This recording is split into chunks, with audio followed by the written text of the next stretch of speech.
사춘기가 그렇지. 네가 사춘기면 엄마는 갱년기다 이 개새끼야. 네가 사춘기면 갱년기.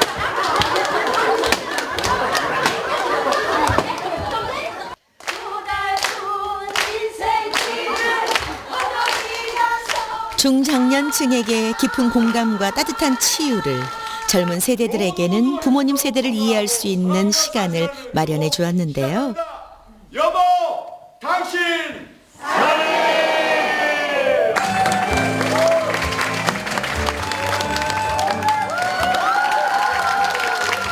엄마가 감정 조절이 안 되잖아요. 갱년기 증세 때문에 아들이 속색이니까 그런 거에서 화가 안 나는 거죠. 나도 저랬었는데 저 죽여 폐마름 이랬을 때 솔직한 마음으로.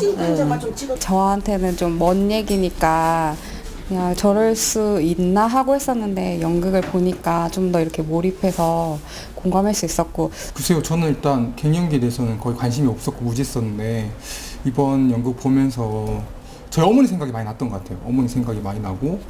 배우들 역시 갱년기에 관심이 많은 중년들. 그렇다면 이들은 갱년기에 대해 어떤 생각들을 갖고 있을까요? 진짜 갱년기 난 심했어, 이런 분들이 혹시 계신가요?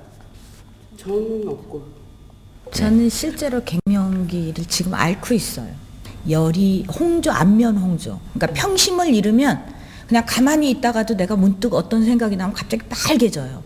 그리고 막 열이 뜨거워요. 그리고 잠이 잘 오지 않고 조금 신경질적으로 변하기도 하고 그런 증상들이 있죠.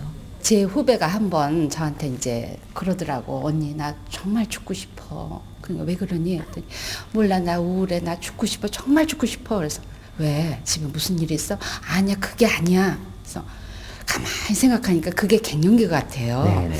결혼도 아직 안 했고 아이도 네. 없어요. 네네. 근데 이 작품에서 갱년기 여자 역할을 하면서 제 엄마 생각이 많이 나더라고요. 엄마가 많이 힘들어했을 때 49살. 엄마 스스로가 좀 이겨낼 수 있게 옆에서 해줬어야 되는데 갱년기에 대한 정보가 너무 없으니까 그때 몰랐었어요. 그게 많이 생각되고. 남자들은 몰라요, 그거를. 여자들은 경도가 끊기면 눈에 보이지 않습니까? 네. 당장 안 나오니까, 생리가. 근데 남자들은 아예 모릅니다. 남자들은 자기 마누라가 생리를 언제 하는지도 몰라요. 갱년기는 언제 어떻게 시작될지 예측할 수 없습니다.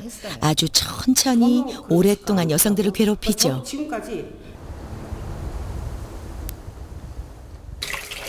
올해 나이 58세의 조영남 주부. 그녀에겐 특이한 버릇 하나가 있습니다.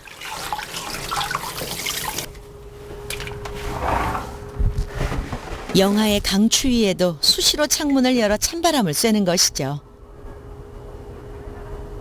이렇게 일하시다가 이렇게 바람을 왜 쐬세요? 열감이 갑자기 올라오면 답답해져가지고 창문을 활짝 열게 돼요. 그리고 이렇게 밖에 이렇게 시원한 풍경 바라보고 있으면 열감도 좀 나아지고 기분도 좀 상쾌해져서. 8년 전부터 갱년기를 앓고 있다는 조영남 주부. 특히 4년 전 폐경이 되면서 그 증상들이 더 심해졌다고 합니다. 한 4년 전부터는 심해졌어요.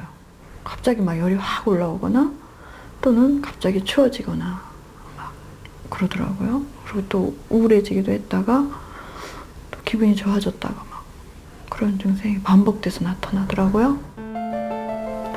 가장 고통스러운 건 수시로 반복되는 열감과 우울증. 지금 그녀는 삶의 의욕도 잃어버린 채 빨리 이 시간이 지나가기만을 바라고 있습니다.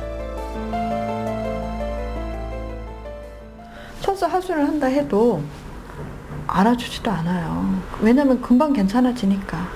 꼭 깨병처럼 좀 겪고 나면 아무렇지도 언제 그러냐는 듯이 아무렇지도 않아지니까 누구도 기억에 듣지 않아요. 가족들도 그렇고. 갱년기를 이겨보려고 많은 노력을 기울였던 조영남 주부. 최근엔 팥을 선택했습니다. 이걸 핫팩 만들려고요. 핫팩. 뜨겁네요. 배가 너무 시려워가지고 이걸 면 주머니에다 넣어서 전자레인지에 돌려가지고 3분만 돌려서 배에다 올려놓으면 따뜻해요, 배가. 팥은 오랫동안 열기가 지속되기 때문에 핫팩용으로 효과적인데요. 배 냉증이 가라앉는 느낌이 들면서 기분이 한결 나아지는 걸 느낀답니다. 따뜻하고 좋아. 하지만 그 느낌도 아주 잠깐입니다. 근데 좋을 때는 좋은 걸 몰라요. 나중에 아프고 나서 또는 이렇게 힘든 일이 있을 때 그때가 좋았구나 이렇게 생각되는 것 같아요. 지금 그녀는 혼자 힘들게 중년의 사춘기와 싸우고 있습니다. 갱년기라는 병보다 혼자 이겨내야 한다는 외로움이 그녀를 더 힘들게 하고 있습니다.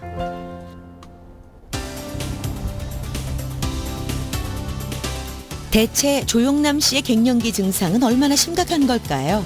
제작진은 갱년기를 유발하는 여성 호르몬 검사를 의뢰했는데요. 검사 결과 조용남 씨는 여성 호르몬인 에스트로겐 수치가 평균보다 낮은 수치였습니다. 그 조영남 씨 같은 경우에는 이제 폐경이 되셨잖아요. 그래서 폐경이 되게 되면 여성 호르몬 수치가 떨어지겠죠. 여성 호르몬이 잘 안 만들어지니까. 그래서 여성 호르몬 수치는 낮게 나오고 그 호르몬, 난소를 자극하는 호르몬은 높게 나오고 폐경 여성들한테 흔하게 나올 수 있는 그런 검사 결과가 나왔습니다.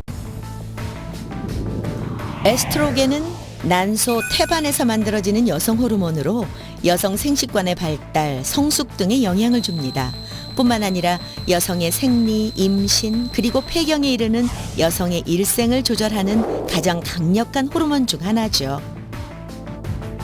에스트로겐의 정상 수치는 연령대별로 차이가 있는데요. 특히 폐경기를 맞이하는 50대에는 에스트로겐 수치가 급격히 떨어지면서 이때 갱년기를 유발할 가능성이 커지는 거죠. 원래 에스트로겐은 우리 몸에서요, 피부, 뼈, 심장, 혈관, 그리고 중추신경, 비뇨기 모든 곳을 보호하는 기능을 합니다. 따라서 현상이 머리에서 발끝까지 현상이 11가지 나타날 수밖에 없는 것은 바로 이 여성 호르몬이 우리 몸에 전체에 영향을 주기 때문에 그 영향이 하루아침에 사라지니까 바로 여러 현상이 나타나게 되는 것입니다. 에스트로겐이라는 건 결국 보면은 여성을 좀 여성답게 만드는 호르몬이다 이렇게 생각을 할 수가 있습니다. 가슴을 좀 나오게 하고 그다음에 어떤 이 체형을 만들고 뭐 피부를 탄력 있게 만들고 이런 일들을 이제 에스트로겐이 하게 되는데 그리고 실질적으로 에스트로겐에 의해서 배란이 일어나게 되죠. 에스트로겐은 다양한 얼굴로 여성의 평생을 함께합니다. 특히 임신과 출산에 있어 에스트로겐의 역할은 매우 중요하죠. 머리가 골반 쪽을 아래쪽으로 이렇게 있고요. 몸이 이렇게 오른쪽으로 쭉 있어서 엉덩이가 배꼽 위쪽에 있네요. 윗장은 오른보다 빨리 뛰는데 건강하게 잘 뛰고 있습니다. 세상에 나올 차비를 모두 마친 아이. 이렇게 아이가 건강하게 무럭무럭 자랄 수 있었던 건 에스트로겐 덕분입니다. 이 에스트로겐은 자궁 내막의 혈관을 발달시켜서 태아가 착상할 수 있도록 도와주고요. 자궁 내막을 두텁게 유지해줘서 임신이 유지되도록 도와주고 또 분만 시에는 에스트로겐 수치가 급격히 높아지면서 자궁 수축이 이루어져서 분만이 이루어지도록 도움을 줍니다. 임신 중 에스트로겐은 평소보다 100배 정도 증가하는데요. 태아의 성장을 돕기 위해 자궁의 성장을 자극합니다. 이때는 칼슘이 풍부해지기 때문에 따로 칼슘제를 복용할 필요가 없다고 합니다.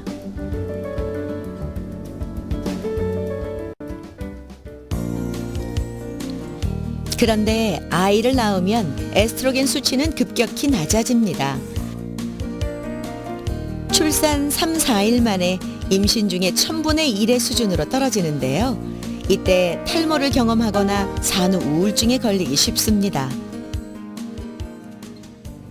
처음에 이제 아기 낳고 좀 아기 보는 것도 익숙하지 않고 이제 모유 수유하는 것도 처음엔 잘 안 되고 그러니까 아기가 막 저렇게 빨다가 울고 이러는데 저도 같이 막 울게 되더라고요. 어떻게 해야 될지 몰라서 그래서 좀 막막한 기분이 들고 막 같이 울고 그런 적이 있었어요, 아기랑. 아이 낳고 혼자 이제 육아를 하다 보면 스트레스를 많이 받아서 우울증도 많이 겪고 극단적인 경우에는 안 좋은 생각까지 했다는 사람들의 얘기를 들었어요. 실제로 산후 우울증은 산모 과반수 이상이 경험하며 심한 경우 극단적인 행동으로까지 이어집니다. 출산 직후에는 우리 인생에서 겪기 힘든 에스트로겐, 즉 여성 호르몬의 급격한 감소를 겪게 됩니다. 이 여성 호르몬의 감소로 인해서 감정 기복이 심해지게 되고 출산 시 겪었던 육체적인 피로와 정신적인 피로, 여기에 육아에 대한 두려움과 매력 상실에 대한 걱정 등이 겹쳐져서 모든 출산 산모의 약 70% 정도에서 가벼운 산후 우울증을 겪게 되는데, 아이와 본인에 대해서 나쁜 생각이 들 정도로 심해진다면은 너무 주저하지 마시고 정신과 선생님들과 상담하시는 것이 좋겠습니다. 에스트로겐 변화에 따른 우울증은 사실은 어떤 여성에게나 나타날 수 있는데요. 가임기 여성의 경우는 생리 주기가 뚜렷하고, 그리고 또 갱년기 여성은 에스트로겐의 감소가 뚜렷하기 때문에 그 시기에 더 뚜렷하게 나타난다는 것이죠. 어떤 시기에도 나타날 수 있습니다. 심지어는 남성에게도 갱년기 우울증이라는 게 같이 동반될 수 있습니다.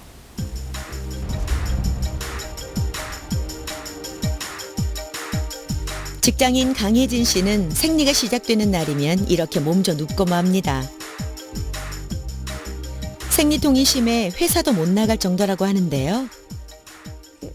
생리가 불규칙적이긴 한데 한번 시작하면은 생리통이 너무 심해가지고요. 그러니까 허리가 좀 이게 좀 펼 수도 없게 좀 끊어질 듯이 아파서 생리 시작되면 거의 이렇게 누워 있는 편이에요. 진통제가 없이는 견딜 수 없을 정도. 그 통증이 너무 두려워 약효가 떨어지기도 전에 미리 약을 먹어버리는데요. 그렇다 보니 약을 먹는 횟수가 점점 늘어났다고 합니다.